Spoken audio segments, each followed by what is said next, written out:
ഷോപ്പിൽ ഞങ്ങൾ മെസ്സിലെത്തി കഴിഞ്ഞപ്പോൾ കുറേ ആൾക്കാർ അവിടെ നിന്ന് ഫുഡ് കഴിക്കുന്നുണ്ടായിരുന്നു കേട്ടോ. കുറേ സ്റ്റാഫൊക്കെ കസ്റ്റമർ അറ്റൻഡ് ചെയ്തുകൊണ്ടിരിക്കുകയാണ്. ഇതാണ് നമ്മുടെ ഇന്നത്തെ ലഞ്ച് കേട്ടോ. നല്ലൊരു ടേസ്റ്റുള്ള കറിയൊക്കെ ആയിരുന്നു. എനിക്ക് ഭയങ്കരമായിട്ട് ഇഷ്ടപ്പെട്ടു. ഇന്നലെ കഴിച്ചുകൊണ്ടിരിക്കുമ്പോഴാണ് നമ്മുടെ വാസു വരുന്നത് കേട്ടോ. വാസു മലക്ക് പോകാൻ വേണ്ടി മാല ഇട്ടിട്ടുണ്ട്. അപ്പോൾ കുട്ടികൾ പറഞ്ഞാൽ മിഷുപ്പിക്കും ഹൈസക്കും വാസു എന്ന് പറഞ്ഞാൽ ഭയങ്കര ഇഷ്ടമാണ്. എന്താണെന്നറിയില്ല, അവൻ എന്ത് മന്ത്രം ചെയ്തിട്ടാണെന്ന് അത് അറിയില്ല.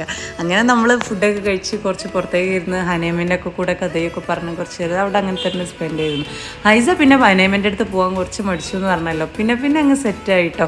ഒരു ഉമ്മ കൊടുക്കാൻ ആ കുട്ടിക്ക് ഭയങ്കര ആഗ്രഹം. പിന്നെ എങ്ങനെയൊക്കെയോ നമ്മൾ പിടിച്ച് വെച്ച് കൊടുത്തൊക്കെ ചെയ്തു. പിന്നെ നമ്മൾ താഴേക്ക് പോയി, ഷോപ്പിൻ്റെ താഴേക്ക് പോയിട്ടോ. ഷോപ്പൊന്ന് ഫുള്ള് കാണിക്കാനോ അവിടെ എത്തിയിട്ടുള്ള ഷോപ്പ് നടത്താനോ എനിക്ക് സമയം കിട്ടിയിട്ടുണ്ടായിരുന്നില്ല. ഇവിടെ എത്തിക്കഴിഞ്ഞാൽ പിന്നെ ഞാൻ വാസുവിനോട് പറഞ്ഞിട്ട് നല്ല നല്ല ഡയമണ്ട് നെക്ലേസൊക്കെ ഇട്ടും അല്ലെ ഒരുപാട് പോസിൽ ഫോട്ടോസൊക്കെ എടുത്തിട്ടാണ് നിൽക്കാറ്. ഇന്നിപ്പോൾ എത്ര സമയമില്ല, കുറച്ച് തിരക്കുണ്ട്. അതുകൊണ്ടാണ് വേഗം ഒന്ന് ഷോപ്പ് കയറി നമ്മൾ ഇവിടെയുള്ള സ്റ്റാഫുകളെയൊക്കെ ഒന്ന് കണ്ട് എല്ലാവരോടും ഹായ് ബൈ ഒക്കെ പറഞ്ഞിട്ട് നേരെ പോന്നു.